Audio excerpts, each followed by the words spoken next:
Ontario's Niagara region has declared a state of emergency.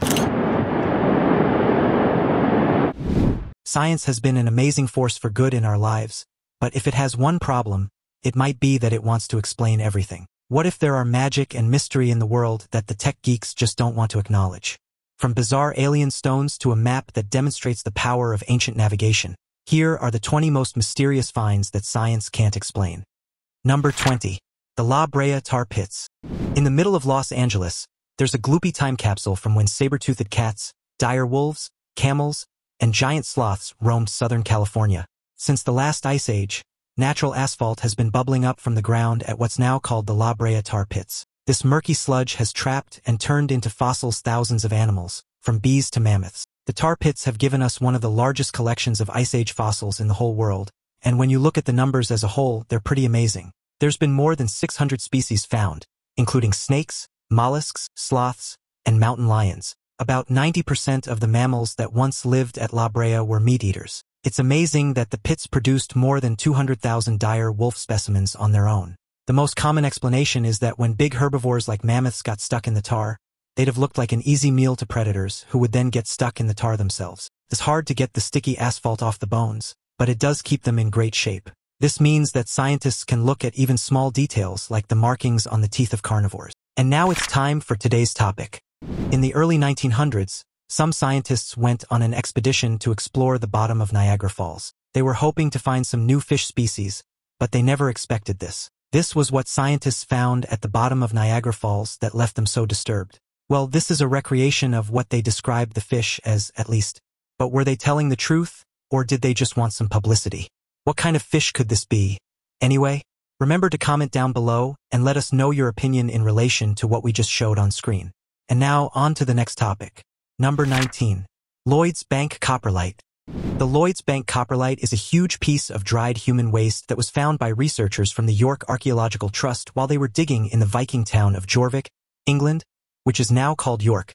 The Copperlite, which is 8 inches long and 2 inches wide, was found in 1972 under where the York branch of Lloyds Bank was going to be built. It's 8 inches long and 2 inches wide, making it the largest piece of human poop ever found. Sorry, fossilized piece of human poop. We found bigger regular poops, but this is a fossil. That's crazy.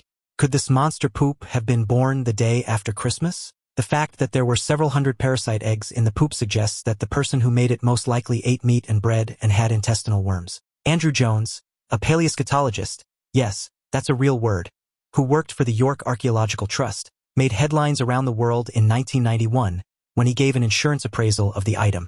This piece of poop is the most significant one I've ever seen. It's just as important as the crown jewels in its own way, he said. In 2003, a group of tourists dropped it while it was on display and broke it into 3 pieces. At least it's flushable now. Number 18. The Dropa Stones. The Dropa Stones are said to be a set of 716 round stones with tiny markings that look like hieroglyphics. They're 12,000 years old. Each disc is said to measure up to 1 foot in diameter and carry 2 grooves originating from a hole in their center in the form of a double spiral. The mysterious discs were probably found in 1938 in the mountains of Bayan Kerala, which is on the border between China and Tibet. A Chinese professor named Chi Puti found rows of graves that were all lined up in the same way. The skeletons measured only around 4 feet in height, and they had skulls that were large and overdeveloped for a human. It seems that one of the discs said the following: "The Dropa flew their plane down from the clouds 10 times before sunrise. Our men, women, and children hid in the caves. When we finally learned the Dropa sign language, we saw that the newcomers came to live in peace." Pretty mysterious message. Who were the Dropa? Well, the stones contain some clues. Physically, the granite stones had a lot of cobalt and other metals in them. They were also very hard, which would have made it tough for the ancient people to carve the letters, especially given that the letters were so small. The German scientist Hartwig Hausdorff and his colleague Peter Krasse are said to have gone to China and the Banpo Museum in Xi'an in 1994. There, they were told that the director's bosses had ordered the discs to be destroyed, and that the government does not recognize their existence. There's a lot of talk about the Dropa stones, and many people say they're just fake, but others say this is a huge cover-up. Number 17. The Pye Reese Map. On October 9th of 1929, a German theologian named Gustav Adolf Deismann was cataloging books in the Topkapi Palace Library in Istanbul when he found a strange parchment among some forgotten books, a map. Now called the Pye Reese Map, it was written on gazelle skin paper. The Turkish cartographer Hasay Ahmed Muhyiddin Pye, also known as Pye Reese, drew and signed the map. It was made in 1513 AD. Reese was an admiral in the Turkish Navy and an experienced sailor as well as a cartographer. He said he used 20 different maps and charts to make his map, including 8 Ptolemaic maps, 4 Portuguese maps, an Arabic map, and a map by Christopher Columbus. Since it was found, the Pye Reese Map has caused both interest and debate. This is mostly because it seems to show Antarctica 300 years before it was discovered. Another interesting thing about Antarctica is that it's drawn like the landmass before it was covered in ice, which happened over 6,000 years ago. The real question is if Antarctica is the continent that can be seen on the Pye Reese Map. If it is, the Pye Reese Map could have been based on records from a prehistoric civilization, one that hasn't been found yet but that could have had the technology to travel and make accurate maps of the world. Number 16. Kogan Man, a petrified moment of death. In June of 2003, the well-preserved body of old Kogan Man, who lived in Ireland during the Iron Age, was found in a bog. The body was found on Kogan Hill, which is north of Dangan in County Offaly. The find is on display at the National Museum of Ireland in Dublin. Based on how far apart his arms were, it's thought that the man was about 6 feet 6 inches tall, which is tall for now but extremely tall for the time in which he lived. Because the man's nails were obviously well kept, people thought he didn't do manual labor and was therefore probably very important. Experts figured out his last meal was wheat and buttermilk, based on the contents of his stomach. He did, however, eat a lot of meat for at least the last 4 months of his life. Scars on his lungs showed that he also had pleurisy. The guy was buried in a bog at the base of an old hill where kingship ceremonies were held. A 2014 documentary claimed that he was a king or prince who was sacrificed by druids when the weather or crops were bad. These ancient tribes may have thought that the king himself was to blame. Old Kogan Man's body probably died between 362 BC and 175 BC, which makes it more than 2,000 years old, and he was in his early 20s when he died. Number 15. The Nazca drawings. The Nazca lines, which were made in Peru about 2,000 years ago, are one of the most famous puzzles in the world. The people who lived here at the time were called Nazca, and it looks like they spent a lot of time and energy carving huge pictures of animals into the ground. There's a spider, a hummingbird, a monkey, a lizard, a pelican, and even a killer whale. There's also other trees and plants, as well as what some people think are depictions of the aliens who shared cosmic secrets with the Nazca, which, I take with a grain of salt, thank you. There's also a number of geometric patterns, which shows that the people who made this were familiar with math. The Nazca were ahead of other cultures because they knew a lot about irrigation, and many people think that the lines are connected to an irrigation system. Others think that since the lines are so big, the Nazca must have looked at them from the air, like maybe in a hot air balloon. Or maybe they didn't know how to fly, and they were just a nice way to say hi to some of the aliens passing by. Number 14. The Sakara Bird. At the end of the 19th century, archaeologists found a bird-shaped object in a 200 BC Sakara tomb. It's made of sycamore maple wood, which is a sacred tree connected to the goddess Hathor and a sign of eternal life. It also has a cloth with the word Padi Iman, which means ammonious gift. Aside from the beak and the eyes, what is unusual is the tail, which is square, strangely upright, and supposedly has a hollow part that could hold something. What makes this artifact even more puzzling is its aerodynamic design, leading some researchers to suggest that it may have been part of an early attempt to understand flight. Some believe the flat, extended wings and sleek shape could resemble gliders or early models of airplanes. The object's curious construction and design have led to heated debates among scholars. Was it simply a symbolic bird or an ancient experiment in aviation? The wings are open but don't curve at all and have been snapped into a groove. Then there's the fact that it doesn't have feet. So, is this really a bird or actually an ancient airplane? Did the ancient Egyptians know how to fly? The question remains unanswered for now. Number 13. Kufu Ships, passing through the night and death. In 2500 BC, a full-sized ship called the Kufu ship was buried in a trench near the base of the Great Pyramid of Giza, and amazingly, the ship was in perfect condition. The fact that so many brightly painted statues from that era have survived to the present day is astounding enough, but to discover an entire wooden ship from that era that survived to the present day is absolutely mind-boggling. 2 trenches with covered entrances were discovered at the southern base of Khufu's pyramid on May 26 of 1954. One of them contained the dismantled remains of a lovely cedar wood vessel, kind of like an old Egyptian flat-pack IKEA ship.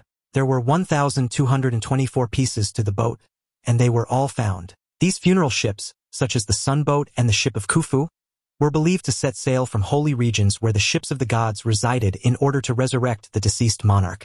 The wreckage of Kufu's ship was carefully pieced back together, and after that, it was put on display at the Solar Boat Museum, which is located not far from the Great Pyramid of Cheops. Spectacular lights of every hue illuminated the unique vehicle used to transport Kufu's ship from the Valley of the Kings to the Grand Egyptian Museum many centuries after the first Kufu's ship was honored with a second parade befitting a great king. Number 12. The Baghdad Battery. Archaeologists have been interested in the ancient battery of Baghdad ever since it was found. Was it the first known battery cell in the world, or something more mundane? The ancient battery of Baghdad looks like a clay jar with an iron rod sticking out of the top to someone who's never seen it before, but William Koenig, who found the ancient object, knew immediately what it was made for. It was an old battery from the Parthian Empire, one that was made hundreds of years before any other example that we know of. The Baghdad Battery is actually made up of 3 pieces that fit together. This broken top is thought to have had asphalt on it to seal it. The second part was a copper cylinder which held the third thing, an iron rod inside. The rod would have stuck out of the top of the jar. Electricity has been used in medicine for a long time by many different cultures. For instance, the Greeks found that putting electric fish on their feet helped relieve pain, so it could have had a similar use. One other idea is that the battery was put inside idol statues to buzz people who were worshipping them. Think of it like a religious version of a magic trick. Number 11. The mysterious city of Nanmatal.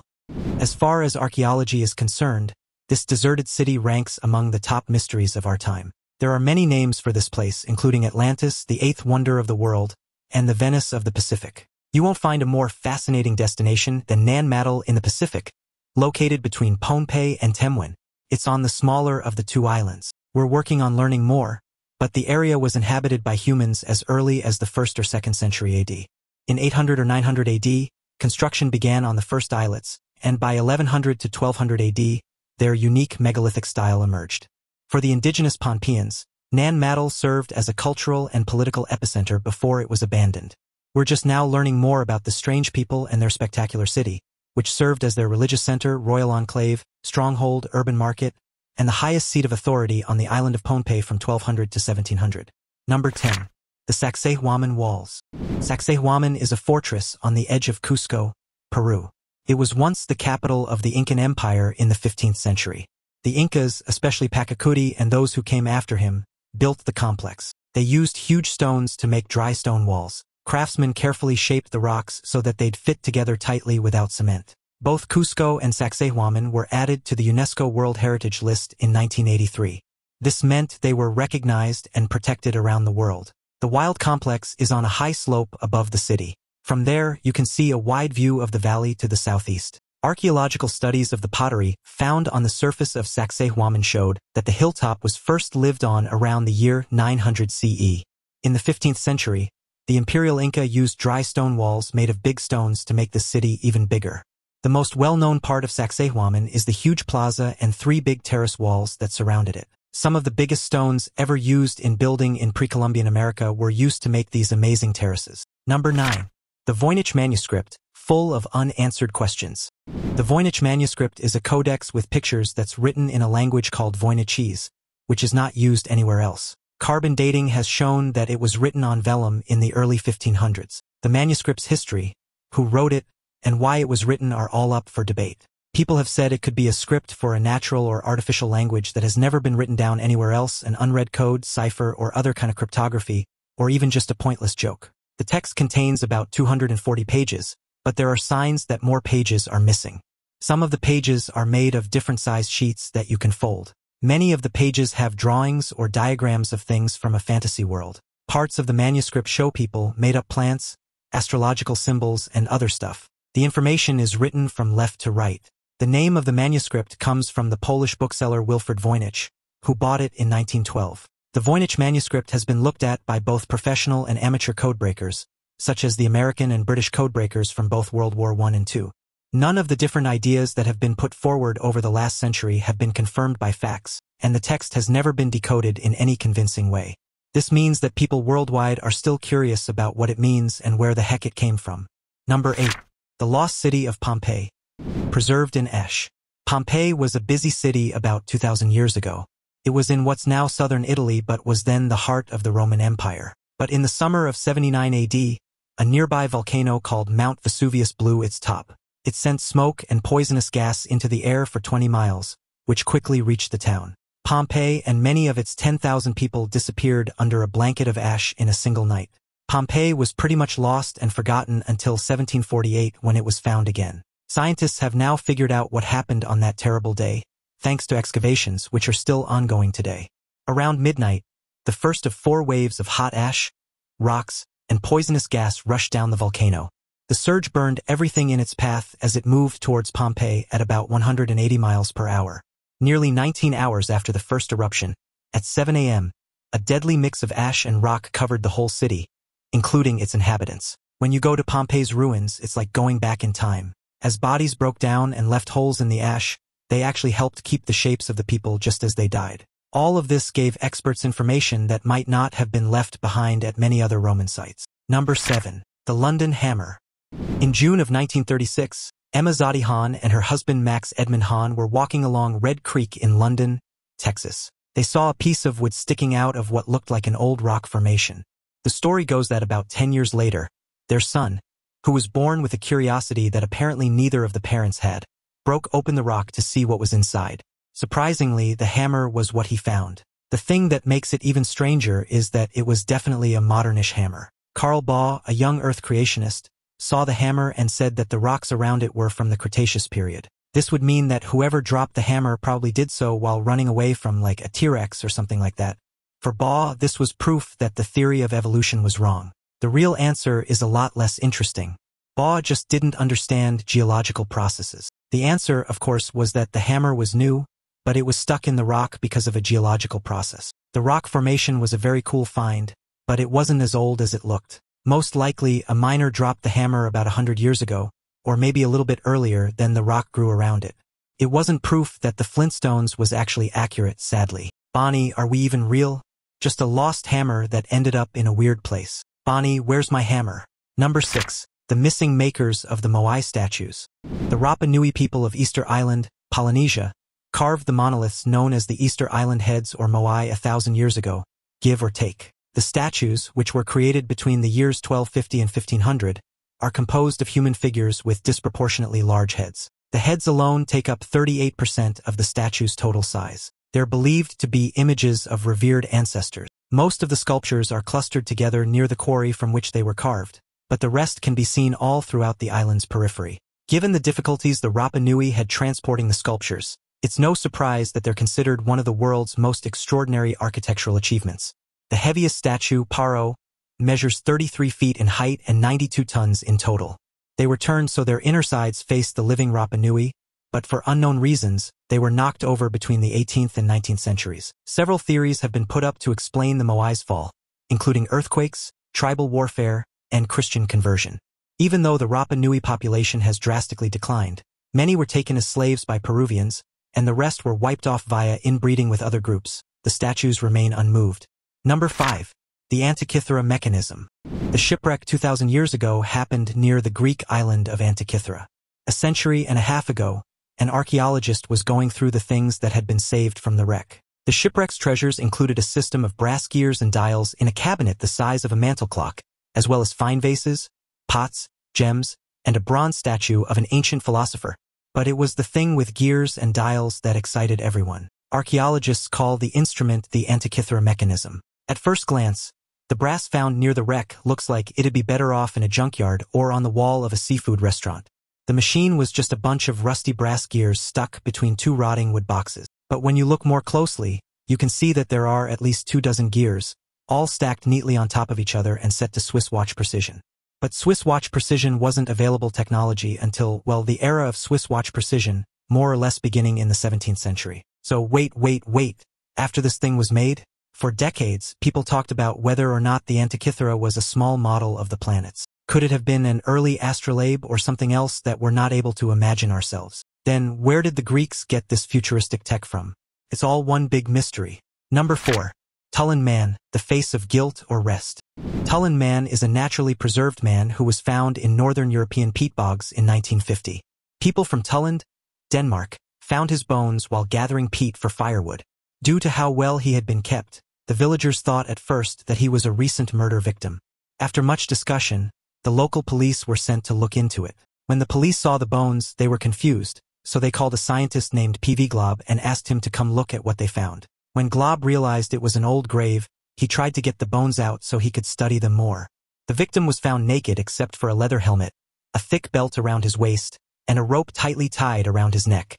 Research has shown that this Iron Age man was hung in what's now thought to be a ritual sacrifice. For the show, which was recently on display at the Silkeborg Museum in Denmark, the body of Tulln Man was rebuilt. His face has a lot of very fine details. People can look at this ancient victim's face and see that he seems pretty calm, even though the rope that was used to kill him is still around his neck.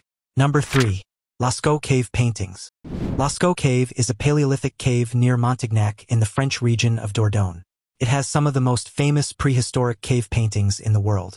On the inside walls of the cave, there are almost 600 beautiful paintings, most of which are of animals. The most common animal is the horse, but you can also find deer, aurochs, ibex, bison, and even cats. There are about 1,400 engravings that are made in the same style as these paintings and show most of the main themes. The artists from the Upper Paleolithic period, which happened between 17,000 and 15,000 BCE, made these paintings. People who lived in the area at the time were very skilled in this type of art, which seems to have made the area a hot spot for cave paintings. Even though most people think that the paintings at Lasco or any other of the sites have a religious or spiritual meaning, which shows how advanced their creators were, the real meaning of the paintings at Lasco or any of the other sites is still totally up for debate. In 1963, the original cave was closed to the public because it was clear that the large number of visitors was damaging the paintings and causing algae to grow on the walls. But don't fret too much if you were hoping to go see them. They did make a replica, and that one you can go in. Number 2. The Venus of Willendorf. The so-called Venus of Willendorf, which dates back somewhere between 25,000 and 30,000 years, was unearthed in a small Austrian village in 1908. The artwork is from the Paleolithic period of human prehistory, before the invention of writing or the establishment of permanent human settlements. The disproportionately large breasts, stomach, and thighs of this figure make it a prime candidate for sexual and reproductive symbolism, but its true significance and use remain unknown. Since the material is clearly not indigenous to Austria, either the raw material or the finished sculpture must have done some traveling over its lengthy existence. Dating the Venus of Willendorf has proven problematic due to the stone's inherent antiquity compared to the age of the sculpture. After multiple iterations that pushed the date further back, the current consensus places it between 25,000 and 30,000 years in the past, during what archaeologists call the Gravettian epoch, about 29,000 to 22,000 years ago, during the last ice age. If this is accurate, it's among the earliest known three-dimensional depictions of the human body. Number 1. Otzi the Iceman. On September 19th of 1991, a German tourist named Helmut Simon was trekking near the Similon Glacier in the Tyrolean Alps, which are located on the boundary between Italy and Austria, when he came across something crazy, a dead body. A really ancient one. He became known as Otzi the Iceman. Radiocarbon dating placed the body in the range of 25 to 35 years of age and around 5 feet 2 inches in height. An arrowhead was found lodged in the Iceman's left shoulder during an X-ray scan in 2001, revealing that he had most likely bled to death after being shot.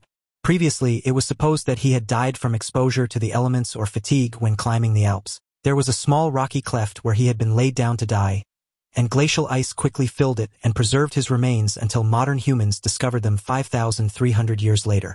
The name Otzi comes from the Ötztal Alps where the man was found. The wide range of garments and accessories from the Neolithic era that have been found from the traveler's belongings is quite remarkable. The Iceman patched together shreds of ibex, chamois, and deerskin to create an unlined fur robe that served as his most fundamental article of clothing.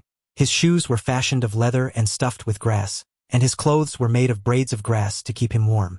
The Iceman had with him a little axe with a copper blade and a knife made of flint. A sloe berry, some mushrooms, and some gnawed ibex bones made up the bulk of his meager diet. Life was pretty tough back then. What's your favorite thing that science can't explain? What's the true explanation for these mysteries, in your opinion? Let us know in the comments below. Also, check out our other cool stuff showing up on the screen right now. See you next time.